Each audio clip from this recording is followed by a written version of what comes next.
Hello, I am Angela Herzog, psychotherapist here in Guelph, Ontario, and it feels like it has been quite some time since I have sent out any sort of video and made connection with all of you.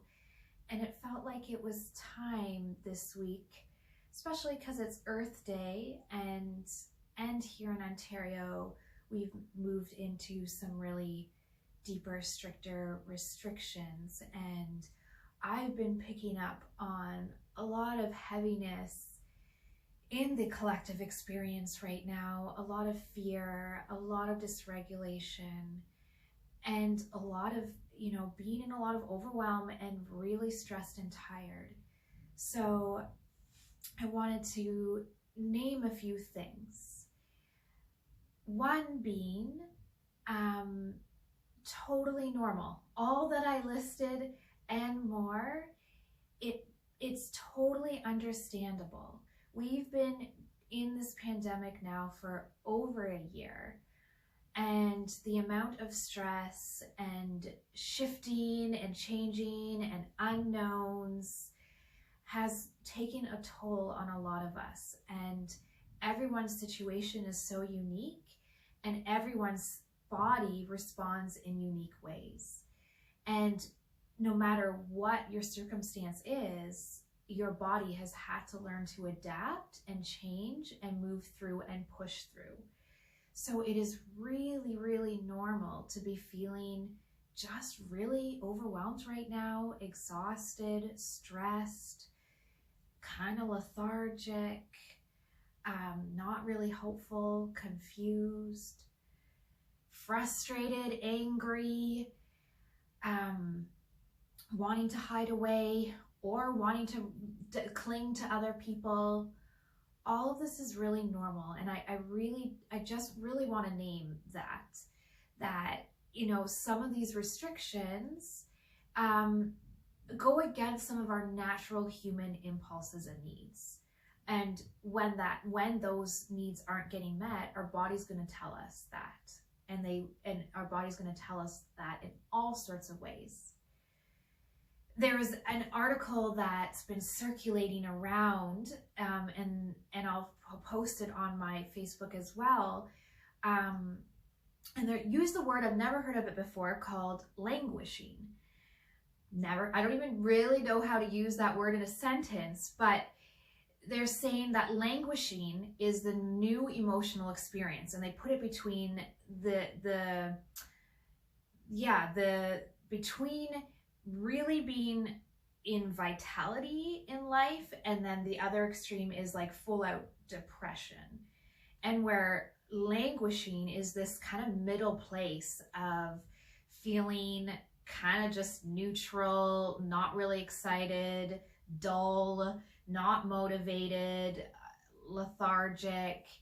And that's been kind of the collective experience, which makes a lot of sense, because some of the things that really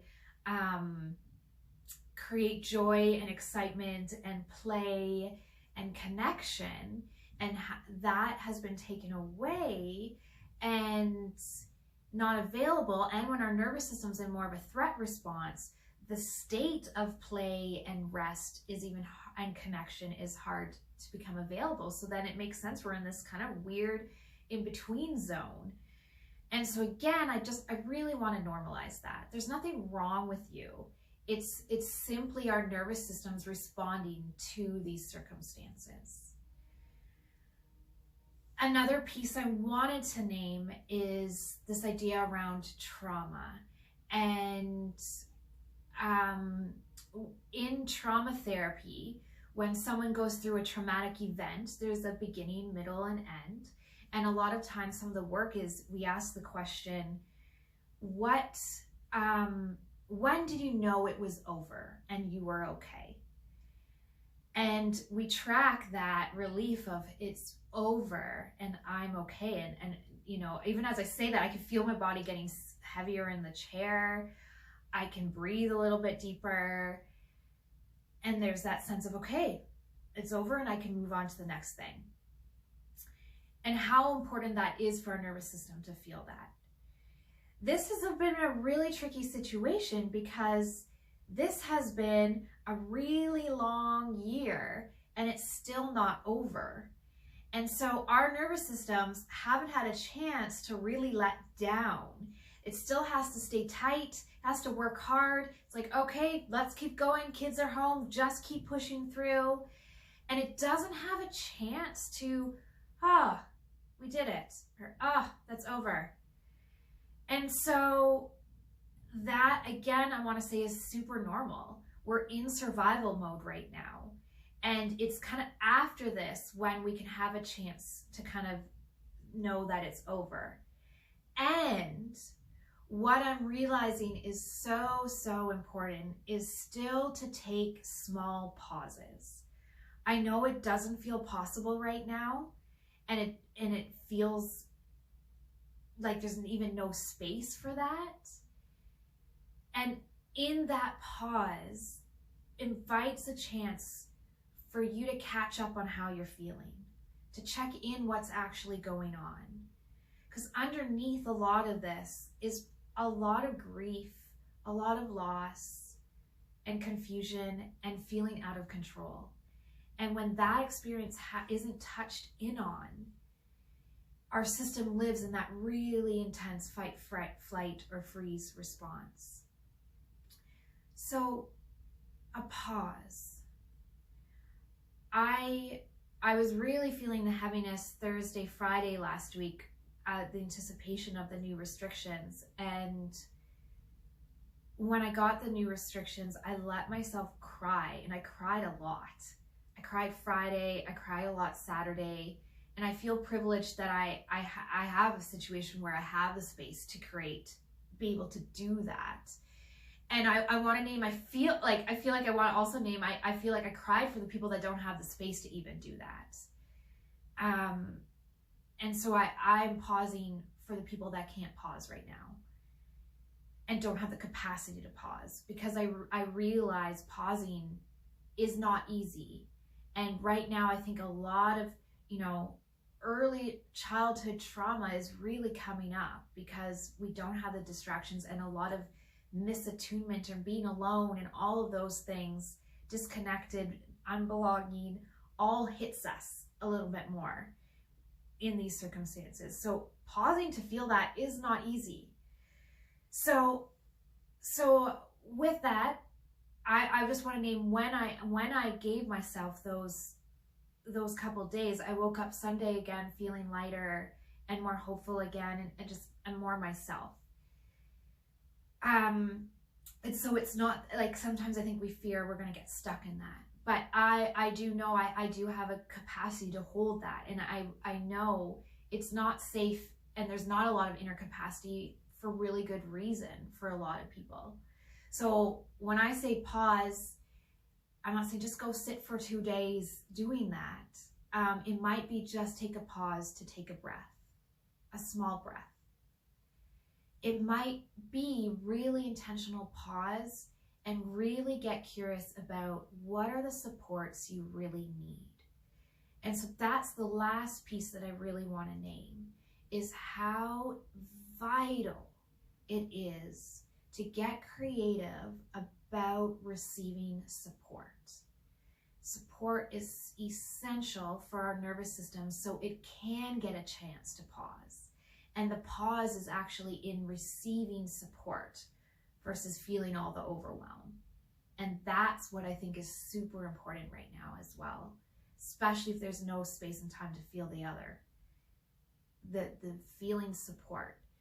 And so support can come in so many different ways. And again, I want to name, I have some privilege in my experience. I haven't lost a family member. I know I've been able to keep my job. And yet my body also experiences a lot of deep loss and change and aloneness in this too. And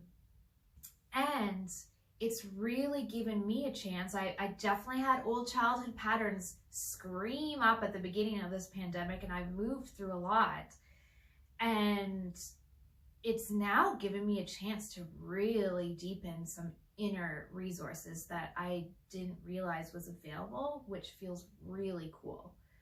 And a big part of it is, for me, connecting with nature and how much support is available, tangible support is available in the natural world. And so when I say support to you, it could be that, it could be this tangible support of, making sure you have your favorite tea, putting on your favorite clothes, a favorite blanket, favorite music. It could be going outside, finding a favorite tree, finding a favorite rock, water. And it could be this intangible experience of, getting curious about what's an animal you really, really like and wish could be with you right now. Who's a person you want to be with, and what does that feel like when that person, imagining that person. The cool thing about our nervous system is when we start imagining, our nervous system doesn't actually know the difference. And we can actually be with the experience of being connected, even in this time of isolation. And I think this time has really shown how actually interconnected we are and how key it is. So especially because it's Earth Day today, I think really acknowledging the presence of Earth and the natural beings is so important. And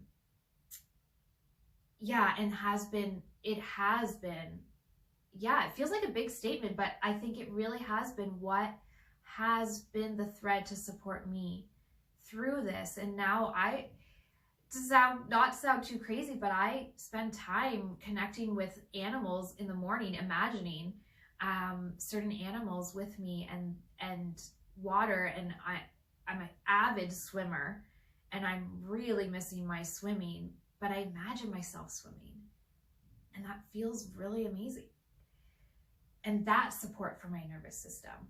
So sometimes we can't have the tangible support right now, and we have to go into the intangible world of support, but there's so much there once you start opening to it.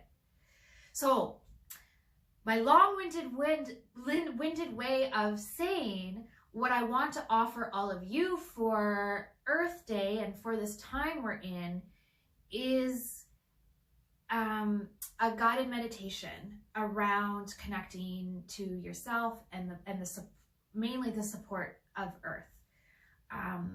So I'm going to post that and send it. And please share to anyone that you feel like it might be supportive for this time. Thank you for listening, and if you are at the end, for taking the time to listen to all of this. I send you so much ease as we all move through this together.